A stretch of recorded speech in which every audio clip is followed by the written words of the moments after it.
Welcome, everyone. We'll just give people a few minutes to come on, but we're live here with the PADS camper van litter in Calgary with our amazing breeder caretakers, Dorothy and Kevin. In the background, I see a couple of different dogs. So camper, as well as who else do you have there? Do I see 2 or 3? Well, we have 4 adult dogs here, but this very light colored yellow pup is Pato, who is a retired breeding dog. She had the ski-hill litter, the hiking litter, and the potato litter. And her mom lying back there in the corner is Porter, who had 4 litters. Pato was in her first litter, the Rocky Mountain litter, the glacier litter, the textile litter, and the beer litter. And then released PADS dog Harrison is there. And this one is Camper. She's staying close to me. She's Keeping an eye on the babies. Yeah, very attached to her babies and very attached to me. Wonderful. And very attached to food. I've got food. And to food, yes. And just so everybody knows that's tuning in, because Mother Nature and Murphy's Law is what it is. The puppies all decided that it's nap time right now. So we're going to talk a little bit with Dorothy and Kevin, and hopefully these babies will wake up. They didn't want to wake up even for food a minute ago, so that goes to show they're a little sleepy. But hopefully you will get a chance to kind of see them in action a little bit later in the broadcast. But without further ado, so if you are logged in on Zoom, feel free to type into the chat box. Let us know where you're tuning in from. And then if you're watching on Facebook Live, you can do the same in the comment section. And you can add questions to the comment section on Facebook or to the Q&A box on Zoom. So we'll try and answer your questions about the PADS puppies, about breeder caretaking, about this litter, whatever questions you may have. And so with that, I'm going to get Dorothy and Kevin to share with me how they came to be part of the PADS community. They've been with us a long time, as you might have been able to tell from that intro of the dogs that are living in their house. This is many generations of PADS puppies have been born in their home. So tell us a little bit about how you came to be at PADS. I think it's been just over 12 years that we've been volunteering with PADS. We first saw an article in the paper about PADS at a time that we were thinking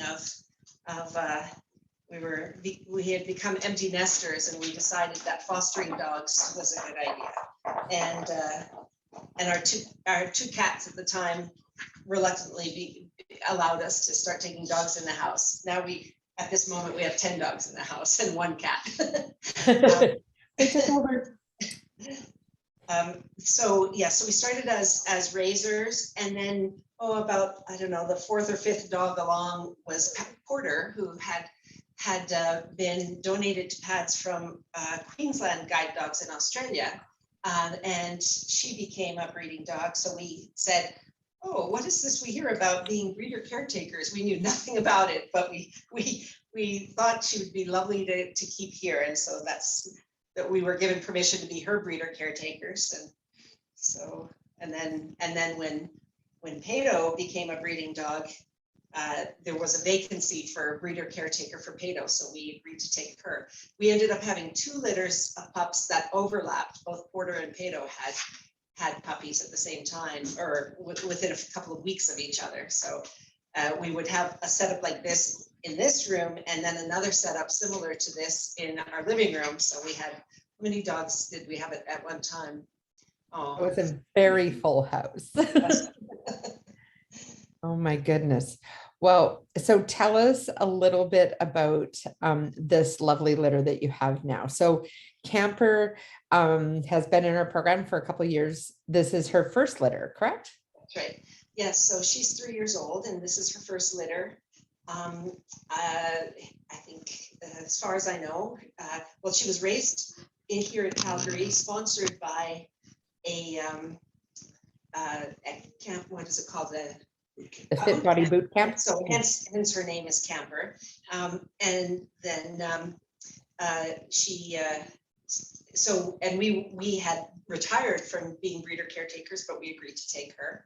She's a lovely dog. We really enjoy having her. She fits in well with our other dogs and has a lot of fun playing with them when she's not playing with her puppies. And so her first litter, we thought it was appropriate, since she was Camper, that these were Camper bands. So there's one boy in the litter, and he's chewing on my wrist right now. This is Jaco, and 5 girls. This little blonde one here is Sprinter, and in the red collar in the back of the kennel is Renegade, and the green is Combi. That is green, and I'm not sure where. Right behind me is Scamper, and Shasta is somewhere hiding. She's behind that little garden there. Yeah. So Nice. 6 puppies altogether. They're 7 weeks old today. Wonderful. So another week and they'll be going out to Razors? That's right. Yes. They next Thursday they'll have their assessments, and so they can go to Razors after that. Wonderful. So for those that have just joined in, I see more people kind of signing on. We're here with Pads Campers camper van litter. And so they are 7 weeks old, and we'll be going out to Razors next week. So tell us a little bit about, we see, different things when we tune in with the litters of puppies. So in your pen there, you've got, looks like a little bit of a wobble board and some food puzzles. Tell us a little bit about why that is, how the puppies interact with the different things that are in the pen. We try to change out the activities that they have, so to keep their interest up and to expose them to new things. Uneven surfaces with wobble boards, so that they're comfortable walking, and this side has sort of a prickly surface, so that it lessens the sensitivity to walking on different surfaces as they're going about in the world when they're out with their Razors. And I think the adventure cube here, with various things hanging from it, does a variety of things. First of all, there's fun things to pull on, so it helps them to get a start on tugging, and there are noisy things, and there's things that will brush against them as they walk under it, because that can help them lessen the tendency to be sensitive to even wearing their vests, and to sensitivity to touch. So, and things that move, things that make noise. We have little xylophones and pianos that play tunes and things like that. We've lifted it up, but the exerciser is great as well, because it's tippy when they go inside, and yet there are lots, and it makes noises, and there's different things to chew on in there, so they enjoy that. We use things like the metal garbage can lid. It's noisy. They can walk on it. We use it as well when we do what we call the food challenge, where they kind of have to go through a little bit of an obstacle course to get to their food bowl. We do that once or twice a day. They're fed 4 times a day. In the morning, when they wake up and after they come back in from going outside, we feed them in their kennels. So that helps reinforce how pleasant it is to be in a kennel. But then later on, when we're doing their other meals, we usually have them run through a little bit of an obstacle course to get to their food. And that just helps exercise their brain and figure out challenges. That's wonderful. Well, we have a question from Gwyneth, who's interested in becoming a puppy raiser and wondering about what expenses are covered by Pads, and whether or not the puppy training in Calgary is always only on Thursdays. So in terms of expenses, Pads covers most of the expenses for the dogs. So their first leash and collar, their vest, their dog food, their vet care, any, like when they're spayed and neutered, all of that kind of stuff is all covered. There's a few kind of like optional things that raisers often will buy for their puppies. So they do get a little kit when they start raising, but many raisers choose to buy additional toys or dog beds, things like that. We also supply the puppies kennels. So there's lots of pad supplies, but if you want to purchase other items, for example, treats or chews or things like that, then you can submit your expenses at the end of the year and get a tax receipt for a gift in kind for those additional items. And pads also covers mileage for like puppy raiser mileage. So if you're driving to from puppy classes or to a vet visit, etc., you get a tax receipt for mileage. So that's just kind of a check exchange as well. In Calgary puppy classes, I think Dorothy probably could answer this better. I think they are typically on Thursdays. We've had a bit of a hybrid model during COVID, and that's kind of continuing with some of the classes are online on Zoom. But our trainer Heather comes into town on Thursdays for classes and one-on-ones, that kind of thing. So hopefully that answers your question. If anybody else has any, or if you have any follow-up questions, feel free to post them in the chat there, Gwyneth. And then if anybody else has any questions, feel free to put them in the comment section on Facebook Live, or you can also throw them into the chat box on Zoom or the Q&A box on Zoom. And Gwyneth, Meredith just posted a link for you as well. So if you want to register to be notified when we're accepting applications in Calgary, you can go ahead and sign up there, and we will reach out to you when we're applications are open in Calgary. So, okay. And so this is, you said, is it Shasta? This one is Sprinter. Or Sprinter, sorry. So Sprinter is the one yellow puppy in the litter. And I have to wonder if there's something in your water, Dorothy, because you seem to have these litters with one puppy of a different color. We've had eight litters born here at the house, and 6 of them have been all one color except for one puppy. And only 2 of our litters have been solidly one color. The Pato's litter, which was the first litter that Porter had, Porter and the sire of that litter were both black labs, and every puppy in that litter were yellow. And then also the Ski Hill litter that were, I think, one Porter Golden Retriever. All of those pups were yellow, but all the other ones were either black with one yellow or all yellow with one black. So funny, hey? Which seems to happen to you more than it's happened to anybody else. Every time I see your photos go up, I'm like, oh, look, it's another Dorothy and Kevin litter. Your little trademark. Harder to remember which litter it is. Right. Well, it certainly makes for some very cute photographs. So tell us about this litter in particular. What are they like personality wise? How are they similar or different than your other litters or puppies that you've had? The one thing that we find with them is, unlike Porter and Pato litters that were always ravenous for their food, these guys are a little bit less food motivated, perhaps. They're more food motivated now than they were a week ago when they were still nursing a little bit from their mom. But they can kind of take it or leave it. Like even right now, while I was tossing food in the lid, I think in the past, other litters, they would have all pounced on it all together and been fighting over 3 pieces of kibble. So that's one difference. They're a pretty quiet litter. Even first thing in the morning, there's rarely that chorus of seagulls sound that we've had. That's a great description for the morning sing song. Yeah.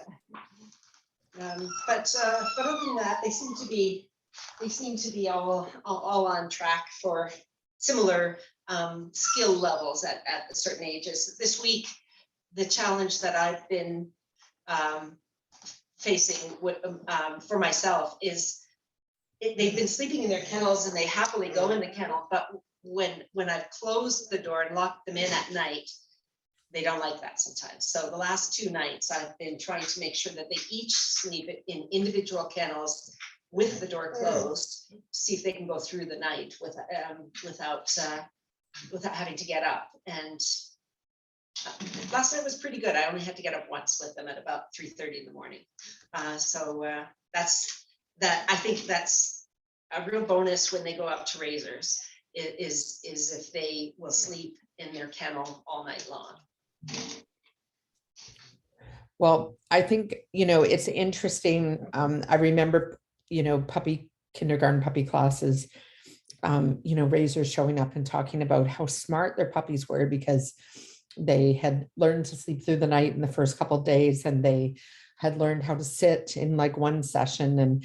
And so I always want to shout out to our breeder caretakers who put so much effort in and make it look like these puppies are magic when they go out to their puppy raisers, but there's so much foundation work that has been done with them in terms of teaching them about sleeping in their crates by themselves and, being heavily rewarded for what we call manding, which is, when you run up to the fence or you run up to a person, all the puppies get kibbles if they sit nicely.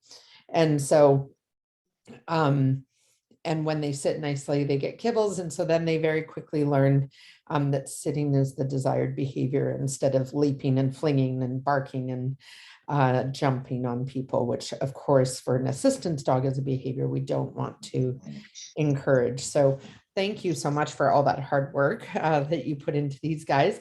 I'll put out one more last call for any questions. A few people have commented. They are chunky little puppies. They're adorable. Oh my goodness, this little face right up in the camera is too cute for words. So if you have any other questions, you can throw them into the comments on Facebook Live, or you can type them into the Q&A box on Zoom. If you're watching on Zoom, it looks like we've got quite a few people on there today. If you have any questions about this litter in particular, or about PADS puppies, or about breeder caretaking. So we currently have 2 litters on the ground in Calgary. So we've got these guys, and then trying to think what the other litter is it's Nav's navigation litter, I believe. So, and they're a few weeks old now, 3 weeks, 4 weeks. 3 weeks. Yeah, about 3 weeks. Yeah. So Calgary's going to have a lot of little babies coming up here. So do you know, Dorothy, or any of these coming to the West Coast region as well? I haven't been informed. Okay. I think don't know either. So what I do know is that Camper isn't an ABC dog, so PADS will keep all but one of the puppies, and one of the puppies I think goes to the stud dog organization. Nice. And that's all I know so far. Wow. Yeah, and so PADS is part of the Assistance Dogs International Breeding Cooperative, and so that's what Dorothy's referring to so often. Our breeding dogs are part of what is called the ABC, which is the ADI Breeding Cooperative. And if they're allocated into that, then half of their litter will be distributed across other schools. And then PADS often gets import puppies as a result. So Camper, I believe, was one of those. She came from another school. So, it just helps keep our lines very healthy. And Porter came to us from Australia. Did she not, Dorothy? Is that what you said at the beginning? Yeah. So dogs coming in from all over to try and kind of keep our lines nice and healthy and breed better working dogs. So, and just a comment here, Dorothy and Kevin, you're both such amazing breeder caretakers. Thank you both for all your hard work and dedication. Amen. I know firsthand how much work it is. And you make it look very easy here with your beautiful, clean, tidy pen and sleeping puppies. But it's a lot of work. I can say firsthand, it's probably the most work in a very concentrated period of time. So it's 8 weeks essentially of full-time puppies and kind of round the clock care for a lot of puppies. So, so thank you both so much, not only for what you do in terms of caring for these babies, but also taking the time today to jump on with us so people can see these little cute little pups who are about to start the next stage of their journey. So these puppies will go next week to puppy raisers, and they're going to have assessments at the PADS facility to kind of get a sense of who they are and what they like and what they need to work on and all that good stuff. And that helps us to match them to the right puppy raiser, or if any of them are going to other schools. All of the schools use the same assessment method. So it's a way of us kind of comparing apples to apples and oranges to oranges. So they can kind of see, you know, what the litter looks like in terms of temperament, et cetera. So, and that's less, the temperament testing is less about like which ones are going to be successful more than it is how do we set these babies up for success in terms of getting them in the right puppy raising homes, et cetera. So anyway, thank you everyone for joining us. We're going to sign off now and let these puppies continue their naps, but thank you for the few that woke up and kind of came and got front and center for their close up, and thanks Dorothy and Kevin for taking the time out of your day to join us. Okay. Yes. Bye now. Bye everyone.